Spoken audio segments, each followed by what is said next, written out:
Good morning, good afternoon, good evening, wherever you are around the world, to my Fitness for Eternity, sending you positive vibes and energy here on a fantastic Friday afternoon in sensational Sydney, Australia. I am now 4 weeks out from the WBFF Australian Pro-Am. And don't let the smile fool you, I am extremely low on energy. Right now I'm trying to muster every little ounce of energy that I have in my body right now to get through this chest and arms session. Certainly feeling the pinch with just 4 weeks to go until showtime, but whilst my calories are low, my motivation levels are sky high, and I'm really looking forward to the prospect of stepping on stage, but I'm very much well aware that all the hard work needs to be done right here, right now. So let's get into it.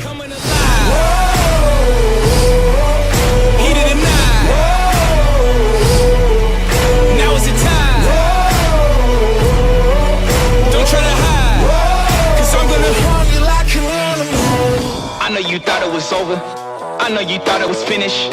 I know you think I'm a cynic. Alright, so I am finishing off the working week with a chest and arms session. Pre-party pump before going out tonight? Not very likely. I don't have the energy for that. But starting off with chest, we're going to start off with dumbbell incline chest press, focusing on the clavicular head of the pecs, so the upper pec portion, aiming for around 4 sets of 8 to 10 repetitions. I'm going to follow that up with another compound pressing movement around 8 to 10 repetitions before the volume progressively gets higher along with the rep schemes. For the time being, let's jump into this.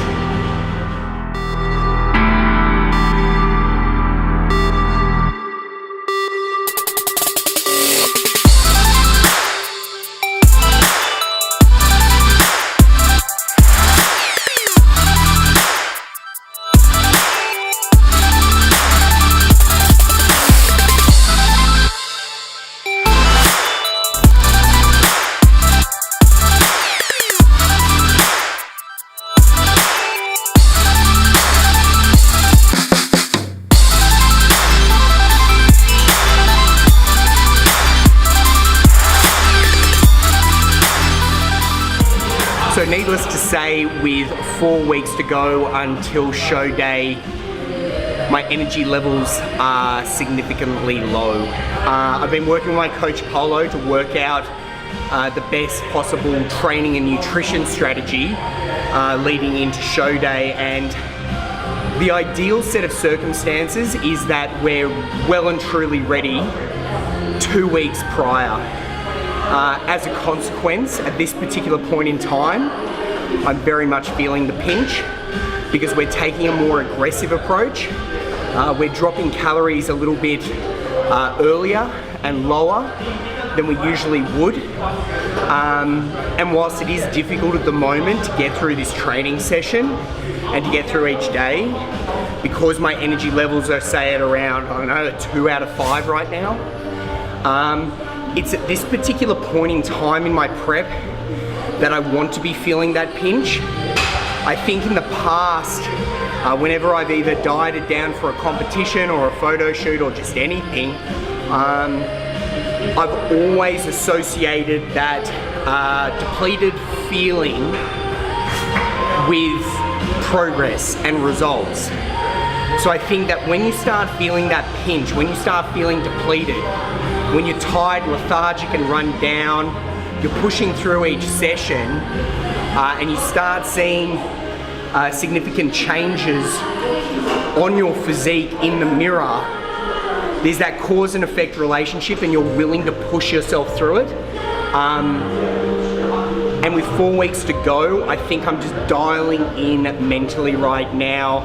I'm rounding that final bend and I'm entering the home straight, and I've just got my eyes firmly fixed on the prize. The finish line's in sight, and right now, where in the past it was all about sustainability and appropriately pacing yourself to put yourself in the most advantageous position, I'm in that position now.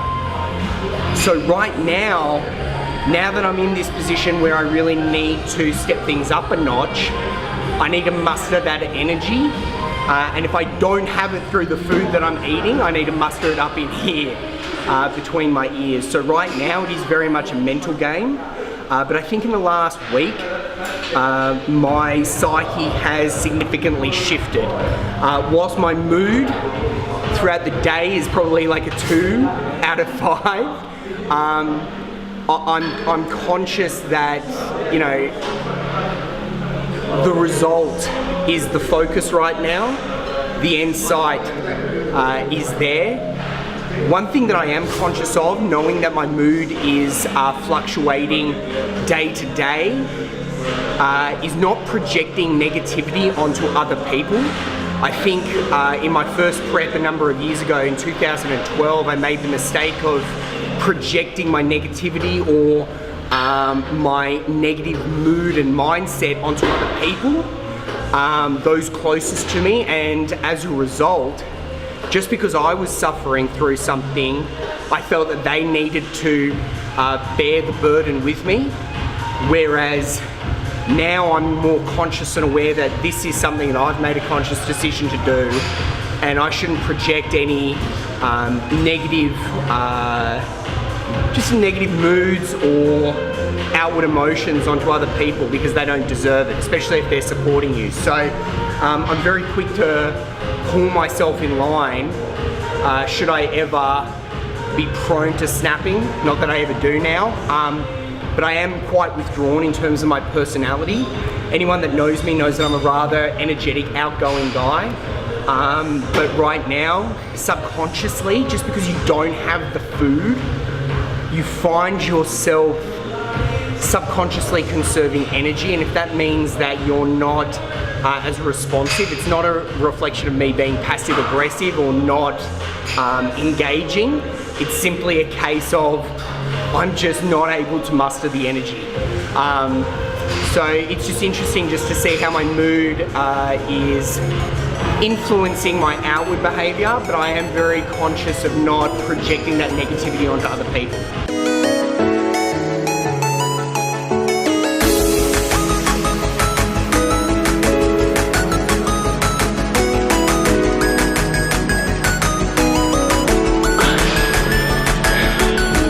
In the wise words of Dwayne "The Rock" Johnson,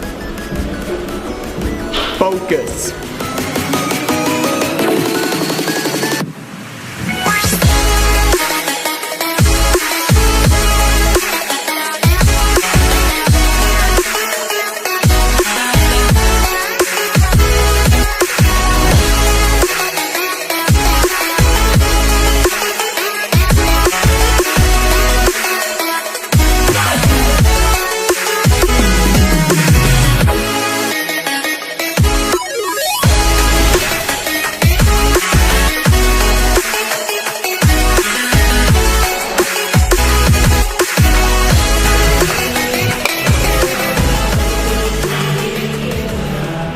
So as my calories drop, my energy levels drop, and as a result my performance in the gym will deteriorate. At the moment I would rate my strength around a 2 out of 5. And I mean, this is just an inevitable part of comp prep. Your energy levels go down, you're not able to lift the same weights that you were capable of doing during your off season, but it was during the off season that you were lifting these heavy loads and accumulating volume to build the muscle in the first place. So if you're not able to lift those heavy loads in order to retain that adaptation, it's very important to accumulate that volume by other means. So if I can't lift the same heavy loads that I once was, what I need to do is lower the weight, increase either the number of repetitions I perform or the number of sets I perform. So I'm increasing volume and reducing the intensity. And that can have the benefit of not only accumulating the volume that I need to hit in order to retain the lean muscle mass, but it also has that benefit of, by doing more volume, by doing higher rep work, by doing metabolite focused work, you're also increasing your energy expenditure. So on top of all the cardio that I'm doing, all the daily steps that I'm doing with my non-essential activity throughout the day, by increasing the volume and doing the metabolite work, I'm also looking to increase the energy expenditure and just burn more calories to get leaner. So one of the things that's been frustrating me over the last month is that one week I'll have a week of really restful night's sleep, and then I'll have another week where I'm prioritizing other factors, whether it's work or my mind is racing about comp prep and the next thing that I need to do. And as a consequence, I have really disruptive, interrupted sleep. And it's sort of frustrating me because I know how important sleep is, and I know I've touched on it a number of times throughout this vlog series, is that if I want to make the body composition changes I want to make, I need to be getting the minimum 7 to 8 hours sleep that I need to. At the moment it's 2 out of 5, and again this week I'm going to have to make a renewed focus to make sure that I'm doing everything I possibly can to switch off. And if that means that certain elements of my life need to go on the back burner like work, well at this particular point in time with 4 weeks out, I'm going to have to make those sacrifices within reason. Obviously I need to remain accountable to my clients and to obligations that I have, but if that means that I need to forego other areas of my life to make that happen, then so be it. I think something that's interesting is the last time I did a competition in April, my most restful night's sleep of the entire competition prep was actually the night before the competition, which I didn't expect. Usually I'm like a kid on Christmas Eve. But I think I just reached a stage where I was so exhausted and I'd done everything I possibly could to that point in time that I couldn't do anything more. So I actually got a really nice restful night's sleep, and I think the more relaxed I become over the next few weeks, the more confident I am in terms of the physique that I'm presenting, the more restful my night's sleeps will become. But they're sort of got to go hand in hand. I'm not going to get that physique unless I get the night's sleep. So sleep's a priority at the moment. I'll make sure it happens.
So with 4 weeks to go, calories are low and subsequently hunger levels are inevitably going to be sky high.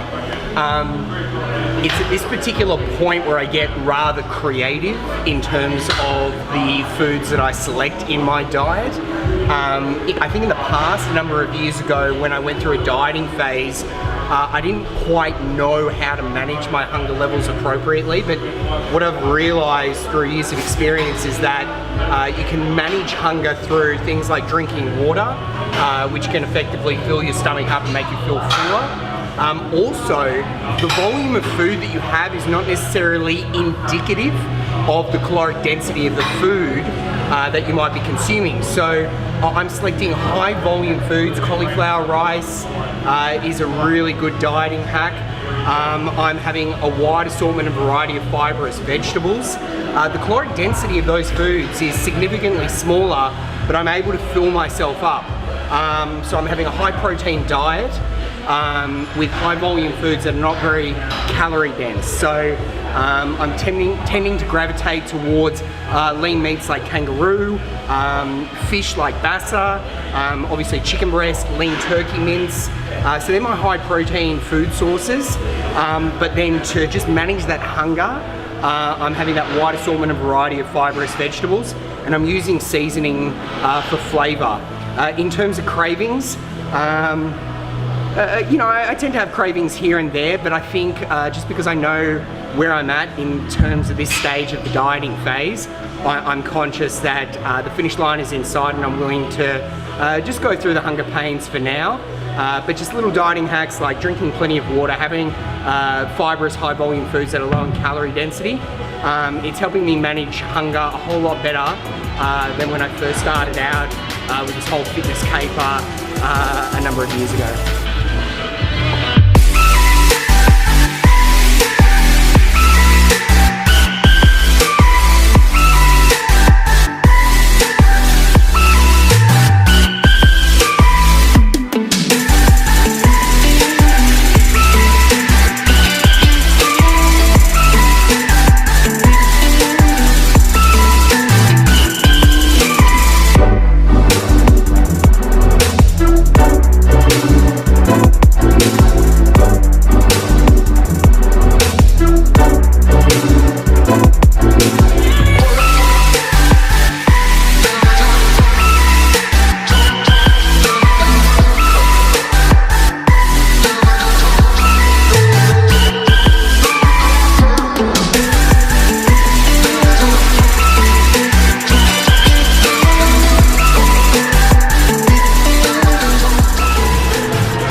That is me done and dusted.